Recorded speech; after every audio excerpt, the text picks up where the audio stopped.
Aku Lisa, seorang remaja kelas 3 SMP yang hancur hidupnya karena kepolosanku. Begini ceritanya. Aku hidup sebagai seorang yatim. Ibuku bekerja sebagai kuli cuci, dan aku juga memiliki seorang abang dan juga adik. Abangku sendiri seorang yang pemalas, yang setiap hari kerjaannya hanya tidur dan menonton TV, dan sementara adikku masih sekolah dasar. Setiap hari aku melihat ibuku dan abangku yang selalu bertengkar hanya karena hal yang sepele. Sesekali aku berpikir, kenapa aku dilahirkan di keluarga yang seperti ini? Keluarga yang serba kekurangan, baik dari kasih sayang ataupun keuangan. Aku juga iri pada teman-teman sebayaku yang memiliki keluarga yang menyayangi dan keuangan yang cukup. Setiap hari aku bersekolah berjalan kaki, dan sesekali menumpang pada siapa saja yang lewat, yang menurut aku kenal. Ya, jangankan motor, sepeda saja aku tidak punya. Setiap kali aku berangkat ke sekolah, bukan uang jajan, ataupun sarapan yang aku terima, melainkan pertengkaran antara ibuku dan abangku. Aku sudah terbiasa melalui hari demi hari seperti ini. Hingga pada suatu hari, setelah pulang sekolah, aku melihat tetanggaku yang membawa perbekalan seperti termos air panas dan juga bingkisan seperti kopi dan juga kue.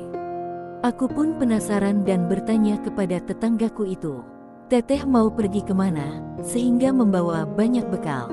Ternyata, tetanggaku itu bukan mau bepergian, membawa banyak bekal, melainkan untuk berjualan kopi di sisi jalan tol yang ada tidak jauh dari kampungku. Dan aku pun ingin ikut dengannya, sekalian belajar, siapa tahu aku juga bisa ikut berjualan dan bisa menghasilkan uang. Dan setelah tiba di tempat berjualan, aku pun melihat banyak orang yang berjualan yang sama seperti tetanggaku.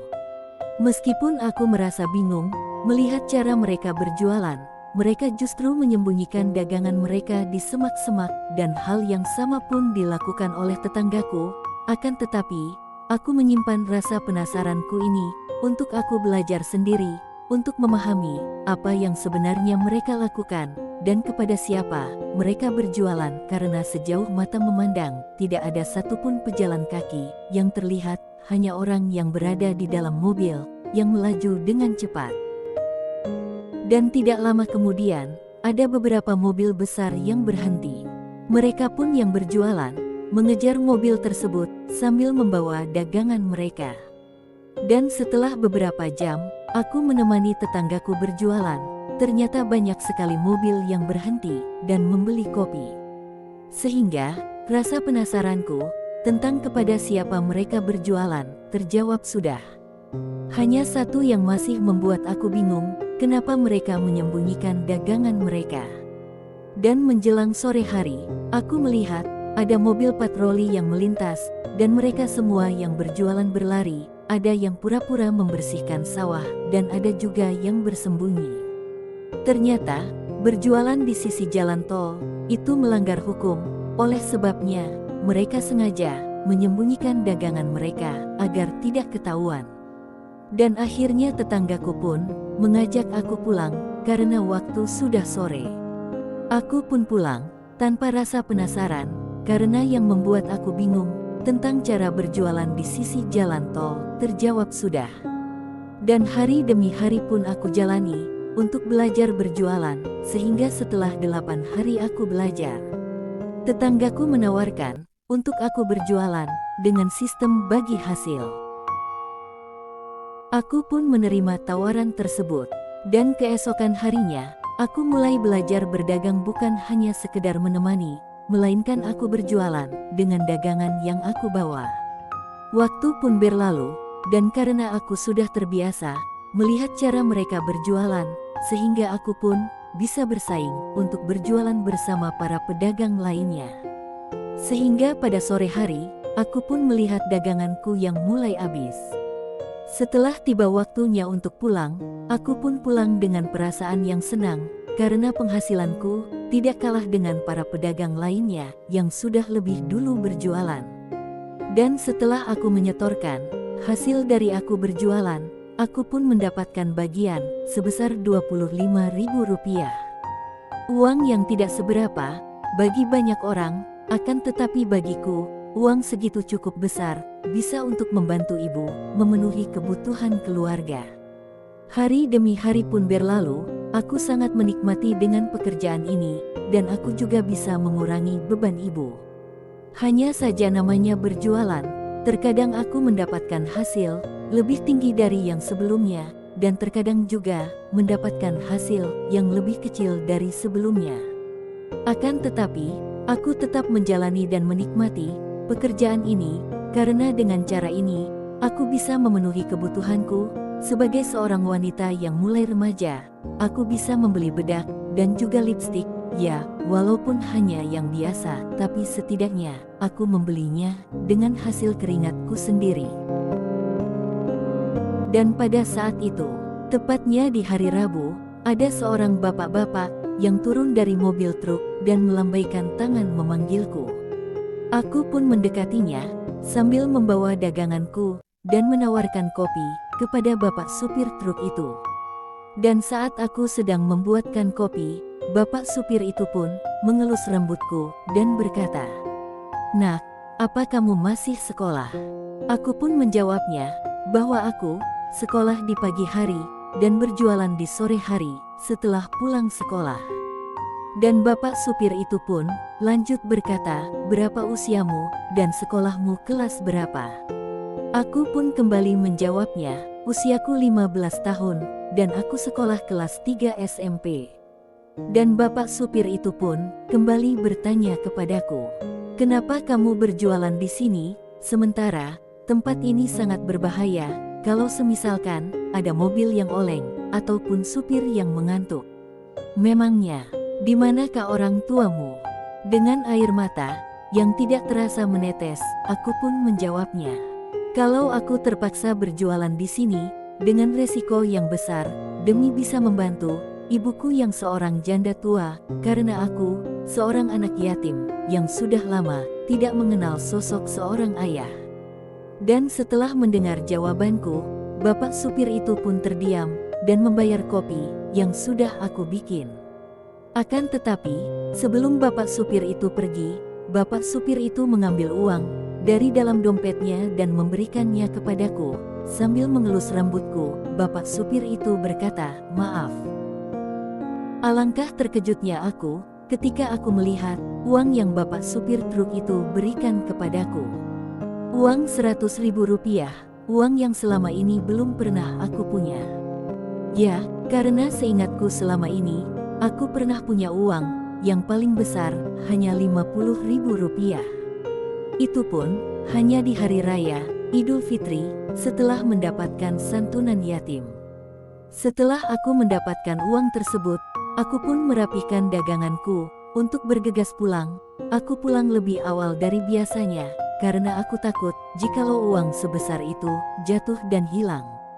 Oleh sebab itu, aku pun segera pulang dan memberikan uang tersebut kepada ibuku dan menceritakan semua yang terjadi di saat aku berjualan.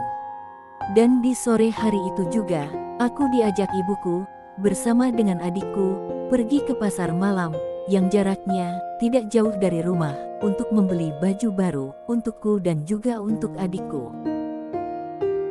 Setelah kejadian itu, setiap kali aku berjualan, di hatiku aku sangat berharap agar aku bisa berjumpa kembali dengan bapak supir yang baik hati itu. Akan tetapi, hari demi hari telah berlalu, namun tak kunjung juga aku berjumpa kembali dengan bapak supir yang baik hati itu. Tidak terasa, sudah sepekan berlalu, namun aku belum juga bisa berjumpa dengan bapak supir yang baik hati itu. Hingga akhirnya, tepatnya di hari yang sama, hari Rabu, aku melihat ada sebuah mobil truk yang berhenti, dan saat bapak supir itu turun dari mobil, bapak supir itu menoleh, melihatku dan tersenyum, disertai lambaian tangan yang memanggilku. Ya, itu benar, itulah bapak supir yang aku tunggu-tunggu selama ini, dan akhirnya aku bisa berjumpa kembali dengannya. Aku pun berlari mendekatinya, dan tidak lupa aku juga membawa daganganku. Setelah sampai di depan bapak supir itu, Aku pun mencium tangannya, sambil mengucapkan terima kasih atas pemberiannya di waktu itu.